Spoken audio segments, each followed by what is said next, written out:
अब आगे बढ़ते हैं।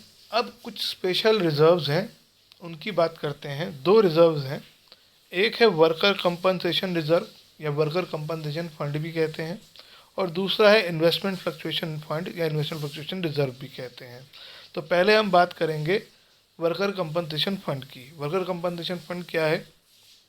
वर्कर कंपनसेशन फंड जो है वो एक रिजर्व है जो क्रिएट किया जाता है फर्म के प्रॉफिट में से, जो फ्यूचर में होने वाले वर्कर्स को जो नुकसान हो सकते हैं, उनकी चोट लग सकती है, एक्सीडेंट हो सकता है, तो उनको कई बार कंपनीज को पैसे देने पड़ते हैं। तो वो क्या करते हैं, हर साल प्रॉफिट में से एक अमाउंट अलग रख लेते हैं कि अगर कोई एक्सीडेंट होता है वर्कर्स का, क्योंकि कई बिजनेस ऐसे होते हैं, जैसे अगर आप ट्रांसपोर्ट बिजनेस चला रहे हैं तो सिंपल सी बात है कि एक्सीडेंट की पॉसिबिलिटी है, और ऐसे में आपको अपने एम्प्लॉयज़ को अगर कुछ मिस हैपनिंग हो जाती है तो आपको उसे एक बड़ी अमाउंट देनी पड़ सकती है। तो आप हर साल प्रॉफिट में से एक अमाउंट निकाल कर वर्कर कंपनसेशन रिजर्व में डाल सकते हैं। अब हो सकता है कि जिस टाइम पर नया पार्टनर आए या रिकॉन्स्टिट्यूशन हो, उस टाइम हमारे पास किसी एम्प्लॉय का क्लेम पेंडिंग हो, और ये भी हो सकता है कोई क्लेम ना हो। तो हम सारी पॉसिबिलिटी डिस्कस करेंगे।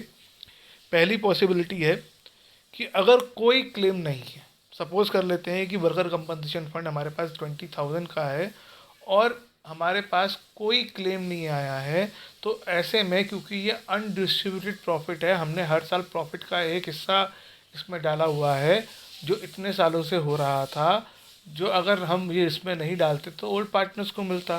तो ये ओल्ड पार्टनर्स में बांट दिया जाएगा, जैसे हमने अभी पीछे सीखा रिजर्व फंड बांटा जाता है। तो बांटने के लिए क्या करना पड़ेगा, WCF अकाउंट को डेबिट कर दिया जाएगा, क्योंकि ये रिजर्व है तो ये इसका क्रेडिट बैलेंस होगा, इसलिए इसे आप डेबिट करके क्लोज कर देंगे।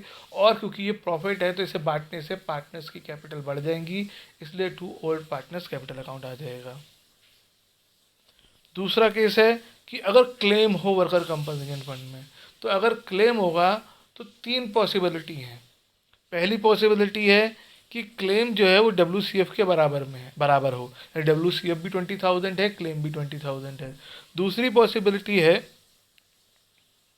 तो एंट्री क्या होगी ऐसे में, ऐसे में हम ये WCF की अमाउंट पूरी की पूरी क्लेम में ट्रांसफ़र कर देंगे। तो WCF डेबिट हो जाएगा और to claim against worker compensation आ जाएगा।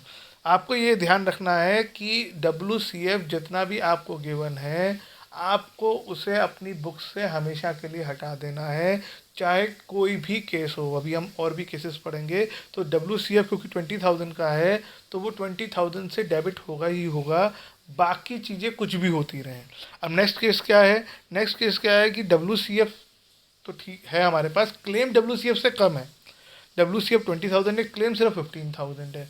तो WCF में हम ये एंट्री तो करेंगे करेंगे जो हमने ए पार्ट में करी थी, लेकिन WCF में 20,000 आएगा और क्लेम में 15,000 आएगा। अब ये इक्वल तो आया नहीं, तो बाकी फंड का क्या करेंगे। तो जब अब आप बिल्कुल पहले वाले केस में आ जाओ जिसमें हमारे पास कोई क्लेम ही नहीं था, उसमें हमने क्या किया था, जब क्लेम नहीं था तो पूरा पार्टनर्स में बांट दिया था। अब यहाँ पे क्लेम है, यानी हमें किसी एम्प्लॉय को 15,000 रुपये देने हैं। अब जो 5,000 रुपये बच जाएंगे वर्कर कंपनसेशन फंड में, वो अब किसी को नहीं देने हैं, तो वो हमारा प्रॉफिट हो गया और वो ओल्ड पार्टनर्स को मिल जाएगा to old partners capital account. अब तीसरा केस लेते हैं, अगर क्लेम ज़्यादा है WCF में से, तो यानी हमारा WCF 20,000 है और क्लेम 26,000 है, तब क्या, WCF डेबिट हो जाएगा 20,000 से और क्लेम क्रेडिट हो जाएगा 26,000 से, और जो डिफरेंस है वो रिवॉल्यूशन अकाउंट में डेबिट हो जाएगा। अब आप कहेंगे रिवॉल्यूशन अकाउंट में क्यों डेबिट हो जाएगा, क्यों, हम यहाँ पे बेसिकली 20,000 की यहाँ पे 26,000 की लायबिलिटी बन रही है।